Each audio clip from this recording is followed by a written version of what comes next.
Днес ще си говорим за нещо наистина интересно от света на уелнес технологиите – термоинфрачервената спа капсула FOHO. И както ще видите, това не е просто поредната спа процедура, а нещо много повече. Защото тук не става дума само за релакс. Представете си технология, създадена да общува с тялото, да го чете. Нека се потопим в това как точно работи и какво всъщност твърди, че прави. Ще минем през цялото преживяване стъпка по стъпка. Първо, какви са обещаните ползи.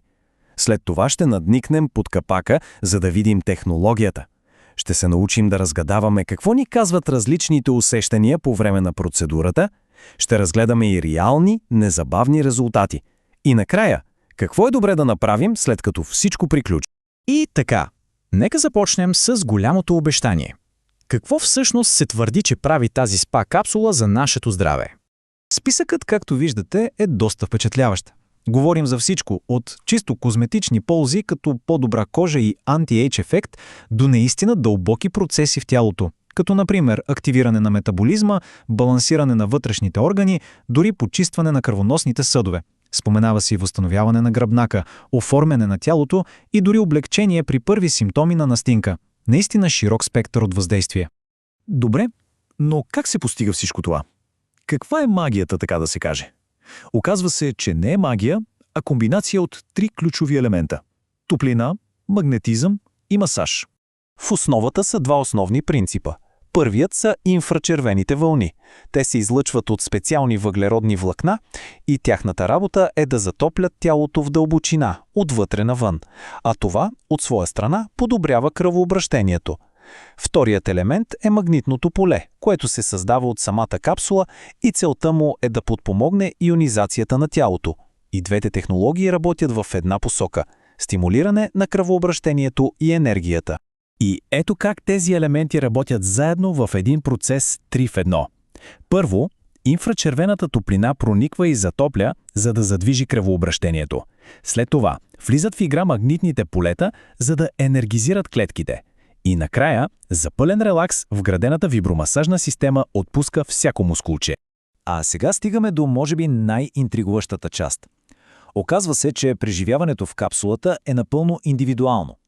И не само това. Твърди се, че усещанията, които човек изпитва, са един вид диагностика. Капсулата сякаш ни казва какво се случва в тялото ни. Точно от тази идея подкрепя и специалистът по традиционна китайска медицина Наталия Килина. Според нея, цитирам, процедурата показва кое в нашият организъм не е наред.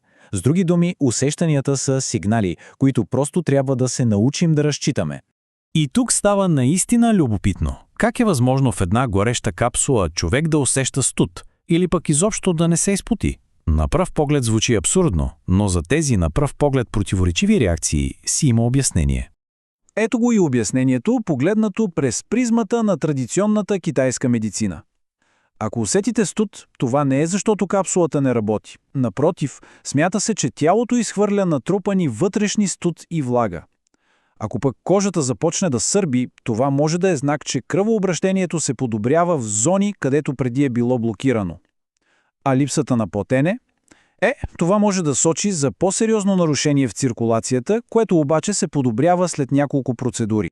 И не само самото усещане е важно, а и къде точно го изпитваме. Например, ако усещате студ конкретно в коленете, теорията гласи, че тялото изтегля студа точно от тази проблемна зона. И обратното, ако някое място се усеща необичайно горещо, това може да е сигнал за скрито възпаление, на което капсулата в момента въздейства. Добре, освен тези диагностични усещания, какви са реалните незабавни резултати? Какво усеща човек веднага след като излезе от капсулата? Ето какво споделя една потребителка, която е и спортен треньор. Тя описва усещането като невероятна лекота. Всемно е била едновременно на сауна и на дълбък масаж. Интересното е, че тялото продължава да се детоксикира чрез потене дори до 30 минути след процедурата, а мускулите са напълно отпуснати. И ето го ключовия момент в нейния разказ. Тя казва: "Сега нямам спазми, гърбът изобщо не ме боли." За човек, който живее с хронична болка в гърба и раменете от постоянно физическо напрежение, това е огромен резултат, постигнат само след една процедура. Разбира се, за да се постигнат толкова специфични резултати, трябва и гъвкавост. Точно за това устройството предлага 6 различни програми. Те комбинират функциите на сауна и масаж по различен начин, така че преживяването да е максимално персонализирано. Но работата не свършва с излизането от капсулата. Оказва се, че грижата след процедурата е също толкова важна, за да се извлече максимумът от ползите. Препоръчителният протокол е доста прост и се състои от 3 стъпки. Първо, да се приеме специална регулираща добавка за баланс на системите. Второ, и това е много важно, да се пие много топла вода. Това помага на тялото да изхвърли токсините, освободени по време на процедурата. И трето, ако нямате такава добавка, топла вода с мед също върши чудесна работа като регулатор. Така че, в крайна сметка, виждаме, че тази капсула се представя като нещо повече от обикновен масажор. Тя е по-скоро инструмент, който ни помага да влезем в диалог с тялото си и да разберем по-добре неговите нужди. И това ни остава с един финален въпрос, върху който да се замислим. Ами ако ключът към истинското здраве се крие не толкова в сложни процедури, колкото в умението ни да се вслушваме в сигналите, които собственото ни тяло ни изпраща.